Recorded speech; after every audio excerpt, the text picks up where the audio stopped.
Watch how a Tory MP unleashes a devastating attack on Labour after explosive Mandelson documents were released. With accusations of cover-ups, missing files and blocked scrutiny, this fiery Commons clash raises serious questions about transparency, accountability, and whether the government has something it doesn't want Parliament to see. Before we continue, hit like and subscribe to Britain Daily for more explosive political coverage. Let's watch this explosive clip. The story in the Times is to be believed he may be positioning himself to be the chief successor to the Prime Minister. I also thank him for giving me advance sight of the material that was published today, which I was fortunate enough to see this morning. However, it is very important to put on record that only a very few members of this House were able to see it this morning. It was available at 9:30, and yet it was only published at 2 o'clock. And yet here we are today, with honourable members of the House not having had a chance to read it, and yet being expected to ask the right honourable gentleman questions. Now, I know the response will come that we're going to have a general debate on Wednesday. But as honourable members opposite will know, in a general debate, if the Minister chooses not to take interventions, there is no scrutiny at all. You know, this is, at worst, obfuscation. This is an attempt to deny scrutiny in a way which is unnecessary. The documents should have been published at 9:30 this morning in advance of this statement. It was on the news. The case of Peter Mandelson's appointment remains of the utmost national importance, simply because it touches on national security and on the Prime Minister's honesty, integrity and competence. In the material before us today, I want to make two basic points. The first is about disclosure, and the second is about the process by which Peter Mandelson was appointed. On disclosure, although we have a huge number of documents, it is clear that very many are missing. Some have been withheld, some have been lost, and it's clear that some have probably been destroyed. Because of the approach the government is taking, however, it is impossible for honourable members to know which documents fall into which category. We're told that the Metropolitan Police has requested that certain documents be retained, but the government has refused to tell us which documents are being retained. I respect the fact that the right honourable gentleman has told us about 3 broad categories now. This is progress. We did ask for those categories some time ago. We were told we couldn't have them, but it turns out we can have them. We know that there is no good legal basis for the government not to disclose to this House which documents are being withheld. The government should tell us. Indeed, it would be possible for it to disclose those documents to the ISC, or indeed to certain members of the House on Privy Council terms. Again, this is obfuscation. It is an unnecessary attempt to defer scrutiny or deny it. And the humble address did not allow for the government to redefine the request in this way. If the government wishes to retain documents because the Met Police have asked, it should come back to the House and change the terms of the humble address. It has not done that, and consequently, it risks being in contempt.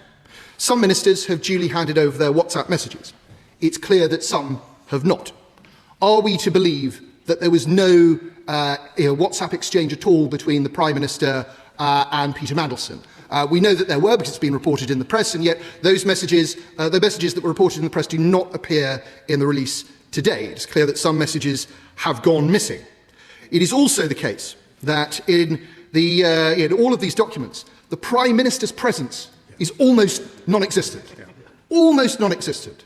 Despite the fact that he was appointing a man to be head of our most senior mission, we have almost nothing in his name. It is as though somehow he appointed Peter Mandelson as ambassador without leaving any documentary trace of that decision at all. It really beggars belief, Mr. Speaker. We take for example, the Secretary of State for DCIT, well known to be a friend and ally of Mandelson. He appears to have submitted a nil return on his WhatsApp messages. I hope that the honourable gentleman will tell us why. Was it that there were never any messages? This seems unlikely. Was it that those messages have been deleted? The House has a right to know. The House has a right to know, in each case, whether information has gone missing or whether it has not been handed over. We know that Peter Mandelson has refused to hand over his phone. It's in the document. But we know that he was asked to give over his phone on the 31st of March, sometime after the humble address. He's declined to do so. And this is just simply not acceptable that the government should allow this to pass without some sort of pushback. The government has, within its power, the opportunity to take legal action to recover the exit payment it gave to Peter Mandelson if he is not playing ball with the humble address. There's then the matter of redactions. Acres and acres of white space.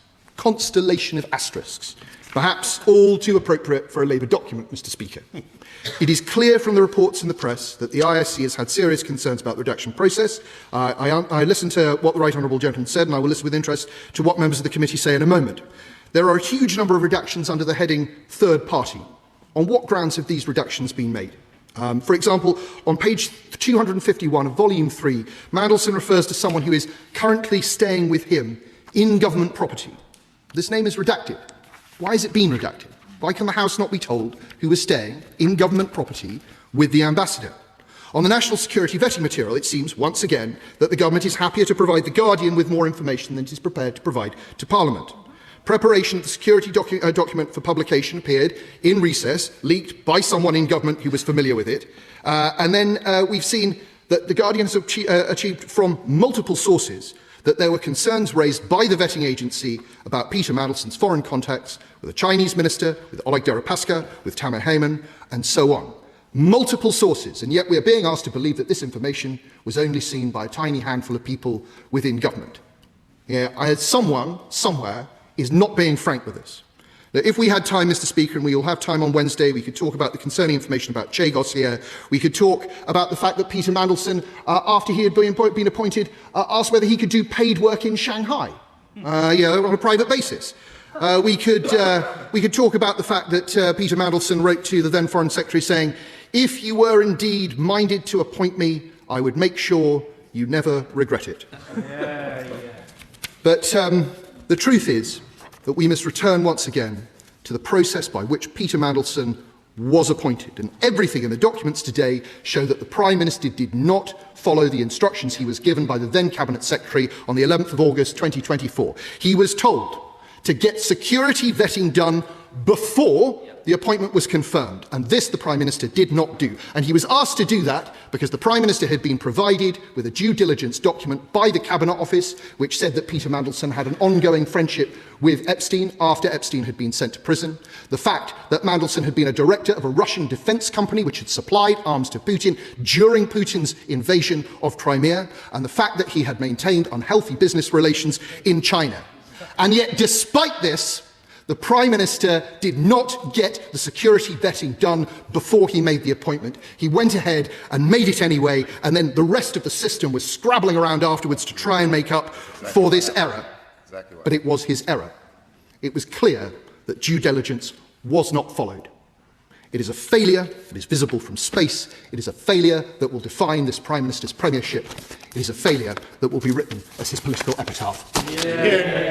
What an extraordinary confrontation in the House of Commons. This debate wasn't simply about Peter Mandelson's appointment. It became a wider argument about transparency, accountability, and whether Parliament is being given the information it needs to properly scrutinise the government.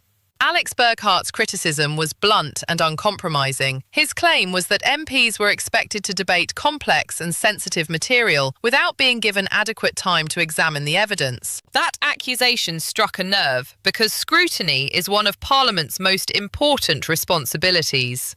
For many people watching at home, this issue goes beyond Westminster politics. Trust in government depends on openness.